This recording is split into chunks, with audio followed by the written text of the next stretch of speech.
Let me come back for a moment. Hi, everybody. Welcome to our talk today from two folks who work for Tatari, AI-assisted media planning. We have Param Dhillon, who is sharing her screen right now, so I guess she'll be speaking first, and her colleague, Vasily, data scientist. Param is a senior manager. Vasily is a data scientist. They're going to take over from here. My co-host and I will be watching for your questions and comments in the chat and Q&A, and there'll be 10 minutes for Q&A at the end. So welcome and take it away. Thank you. Welcome, everyone. My name is Param Dhillon, and me and my teammate Vasily Grigorovsky are excited to share the work that our team has done around media buying at Tatari. So for context, I need to start by, let's see, sharing. Let's see, it's not letting me move it.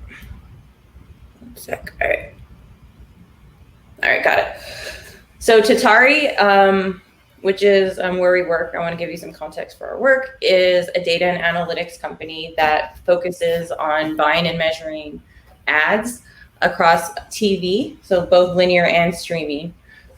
And there's a number of reasons why different advertisers work with our company. So, for example, our measurement and then our media buying, and together those have turned TV buying into a digital-like experience. And as far as the way we measure TV, we have like the best measurement in the industry. And what's important to me about the way we measure in general is that we don't over-attribute. Like, it's really easy to take extra credit for your ads. And so we actually report on a truly incremental TV response. Second, we focus on media buying. So clients come to us to buy their ads, and our media buying team has pioneered a style of media buying called that we call like agile media buying. And prior to Tatari, a lot of advertisers on TV would have to have extremely high budgets and quarterly plans and quarterly reporting, but we were able to do it a lot quicker and make a lot of changes on the fly. So that's kind of the context for the work we're doing. And a little more background on myself. So I'm a senior data science manager at Tatari. I've been with the company for 3.75 years, almost exactly. My background is in theoretical chemistry. So I worked on the physics of the glass transition and simulating molecules and trying to understand those dynamics.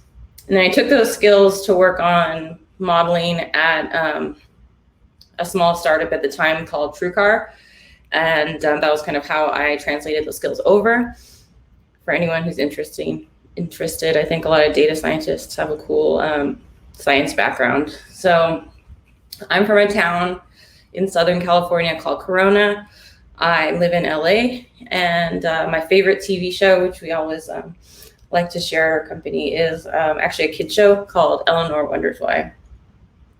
All right, so now jumping into the talk. So what is media planning? So I'm talking about AI-assisted media planning, but like what not everyone is really expected to know, but maybe you do if you came to this talk. And then I'm going to hand it over to Vasily, who's going to talk about a lot of the data science algorithms that we've been able to embed in our product, and then chat a little bit about the future of where we see this work going. All right, so media planning broadly refers to like a TV campaign, and that can include linear, which is more traditional TV that everybody's watching at the same time, and then streaming, which for us could be on, like, the best example would be Hulu, and also this could include like programmatic buys as well. And basically, Tatari uses a lot of data and analytics, and also engineering to do TV purchasing a lot more efficiently and smarter. So when the company started about 5 years ago, we bought TV similar to the way the rest of the industry bought TV. So, and I was actually surprised at the traditional way of buying TV when I started.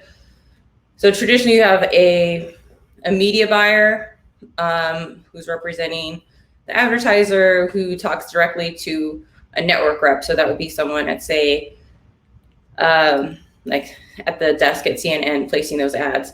And there is a surprising amount of emails and data and rates that get sent back and forth. And Tatari actually never sent faxes, but you would get messages from networks about how they're like phasing out fax orders. So it was really surprising how like person to person a lot of the traditional TV buying is done. So in contrast, the way we buy TV, and this is really a credit to our whole team at Tatari, but in particular, product engineering and design, we have this booking tool. And so instead of having back and forth with email orders, you can build a media plan. So if you can see, I don't know how well you can see this media plan, but you'll most likely buying for a given week with a certain budget, and you'll have orders across, most clients have orders across both linear and streaming TV. And then you're able to do all of the buying through this platform and then send the orders out as well. And so I'm still giving you context for the data science bit of this because I want to show you how it's embedded in our tools and how we were able to use it to make these tools even better. So for example, one of the data products or pieces of data intelligence that we have in this tool is referred to as predicted CPV index. And CPV I haven't defined for you if you're wondering, but in this case we're referring to the cost per visitor that can be attributed to the TV ad. And this we've converted into an index, as Vasily will tell you shortly, but basically it gives you a metric to determine what's going to perform well for your client or advertiser at hand. So this is one example that Vasily is going to chat about. And then two is clearance estimation. And that's another media buying concept, which is essentially just because you place an order for an ad on TV, it's not guaranteed to air in a certain type of buy. So you can pay, if you pay enough, you can get your ad to air. But if you're working in this remnant market, it's basically subject to availability. So you might need to book $200,000 to hit a $150,000 budget, for example. And we have a model that's been implemented in our tool to estimate this clearance, so we can do a lot better at hitting clients' budgets.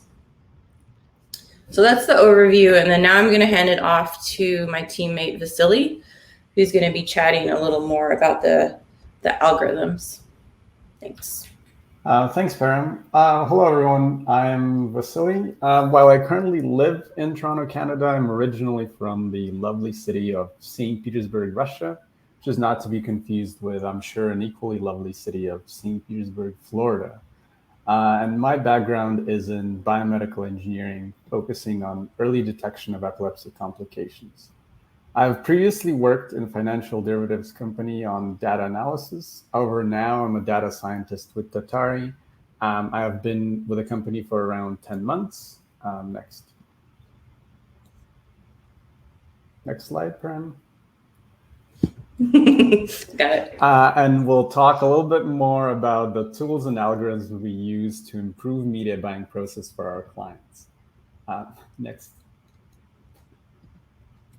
Our overall goal is to augment media buying process with the data science tools that are complex enough to capture real-life variability, while also simple enough to be easily interpretable and quick to roll out, use, and iterate.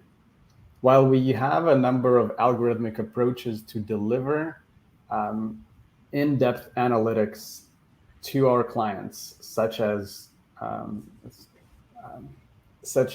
predicting cost per visitor, optimizing bid prices on network spots, such that we can get the most bang for the buck for our clients, estimating media buying clearance, and calculating audience reach for clients' campaigns, among other things. For this talk, I will focus specifically on the two that Param has mentioned earlier, so that's CPV prediction and clearance estimation. Next.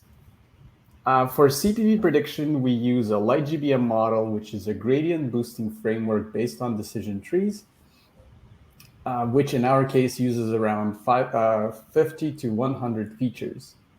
The LightGBM model was selected because it performed well both in our internal tests as well as public data science competitions. Next. Next one. As Param has mentioned, CPV, instead of using CPV directly, we use CPV index. That's because CPV is hard to model directly, primarily because it's a fairly nonlinear metric that can and sometimes does blow up and tend to infinity with very low or non-existent visit numbers. So for example, if the visit is, the number of visits is 0, then your CPV would be infinity. Instead, we model what we call a CPV score or a CPV index, which is essentially an inverse of the original CPV metric multiplied by 100. Next. To predict CPV score, we need to estimate future costs and visits, which rely on historical data, such as average company score, average network score, going as granular as education and income level that might be associated with a given network. A LightGBM model is then trained with all the data, after which we can feed specifics of our, what we call a buying unit. So for a given ad, it would be a client, the network rotation. So for example, prime time, and ad duration. And the model then produces a CPV index. Interestingly, we found that despite the large selection of features that are available for the model, simpler features such as average company or network CPV scores tended to be more important for accurate prediction compared to what some might consider to be more exciting features. Next. For clearance estimation, we have both a current model which uses a linear regression with about a dozen or so features, which is already beyond what other companies in the field are utilizing, as well as a next generation model that expands the selection of features. Next. As was mentioned earlier, clearance is essentially a dollar amount of ads run versus ads booked, and we need to predict clearance ahead of time to manage our clients' budgets. However, clearance can be tricky to model. It is dependent on a wide variety of factors, such as seasonality, so when we're running the ads, shave rate or a discount rate that we ask from the network, historical data, client data, and so on. Clearance can also be dependent on extrinsic factors, such as maybe if another advertiser is pulling out, leading to a sudden increase in available inventory, which obviously can be very tricky or maybe even impossible to model exactly. I mentioned earlier that our goal is to develop data science tools that are easy to interpret and quick to roll out, and the current established clearance prediction model is just that. It is a linear regression model that takes in historical clearance data, shave rate, and time of year to estimate how much of ads booked we'll be able to clear with the networks. And it performs well, predicting at about 85 to 90% of actual clearance that we end up getting. Next. However, there are many more possible features that are available, such as network specifics, client information, how far in advance the ad was ordered, where in the year it is. So maybe it's a week number or a quarter, or how close it is to big holidays, the number of ad spots planned, and so on. This is too many features for linear regression to work with. And it is very likely that there are nonlinear interactions between some of these features, which would make linear regression inaccurate. As with CPV index, then, LightGBM comes to the rescue here. We're using somewhere in the order of several hundred features. And as you can see here in the graph on the left, the LightGBM model predicts clearance very close to what we actually see in across multiple data sets during our testing. And it outperforms the regression model by maybe about 10 to 15%. As a bonus, LightGBM model also can identify most important features for clearance prediction. I mean the same as with CPV index.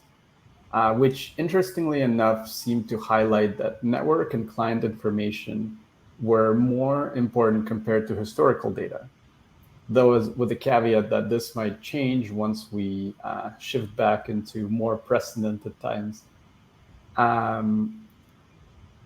But that is essentially the summary of the two tools that we use for machine learning assisted media planning. And now Param will take us home with what the future holds. Cool. Thanks, Vasily. So hopefully you have a better understanding of some of the details that go into those features that I was sharing at the beginning of the talk. And this is an example of like two uses of data science and media buying. But we have a number of different algorithms we're working on to be better at what we do. So in the works, we have a similar inventory project. So basically, to address this clearance issue, sometimes there may not be availability on a network that you know is going to work for an advertiser. But we're working on a recommendation system for networks that look similar, so like a lookalike audience in a sense. And also we've been talking about CPV, which is more of an efficiency metric, but a lot of advertisers come to TV because they want scale. So we need to think about how to optimize for scale and tools that we can embed in our tool to do that. So just a few takeaways before we wrap up. So Tatari has made TV ad buying a digital-like experience, and in doing that, we're working towards democratizing TV advertising. So any advertiser can buy TV ads, similar to how it's very easy to go onto Facebook or Google Ads and transact. Second, we're injecting data science into our tools for smarter, quicker planning. And I hope you've gotten a sense of the types of projects we're working on. And last, what we talked about right now is basically embedding pieces of data intelligence into our tools. But ultimately, we're working towards building self-driving plans that can self-optimize and work in real time. So that is our talk. Thanks for tuning in, and we're happy to take questions.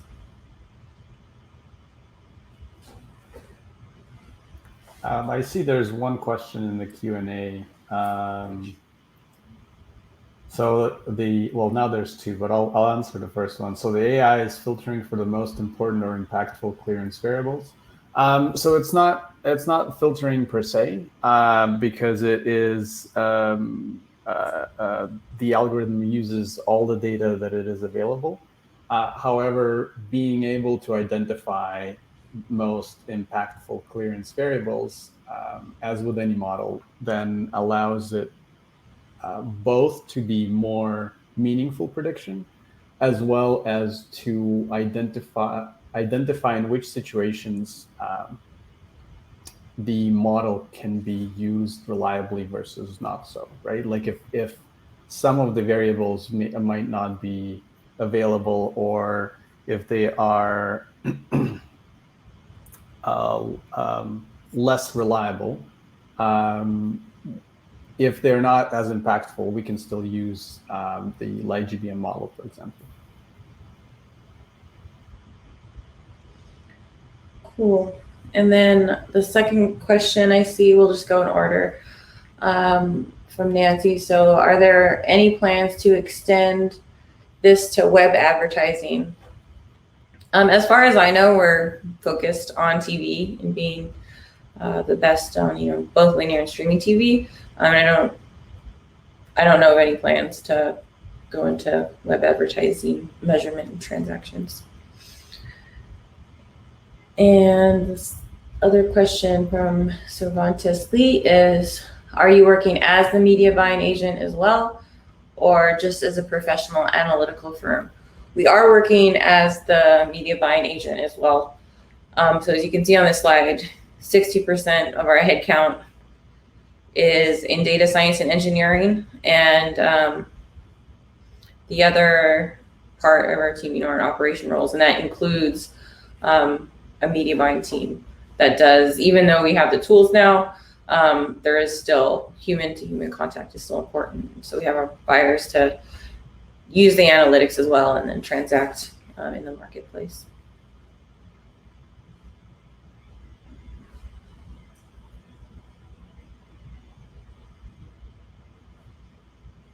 See, are there any other? I don't see any other questions in the chat, but we can wait in case there are, or we're happy to end. Thanks for answering my question. I admittedly don't know a lot about the science behind prioritizing advertising. I just wondered whether there was some kind of analog in other media, but it makes sense to focus on TV. That's complicated enough. So, Thank you. Yeah, thank you.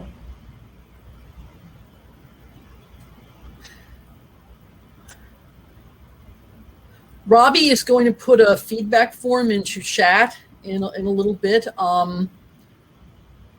If there are no other questions, we can hang out or we can move on. It's up to you if you'd like to stay. You can go ahead and move on and let everyone have a little bit of time back. Thank you again so much.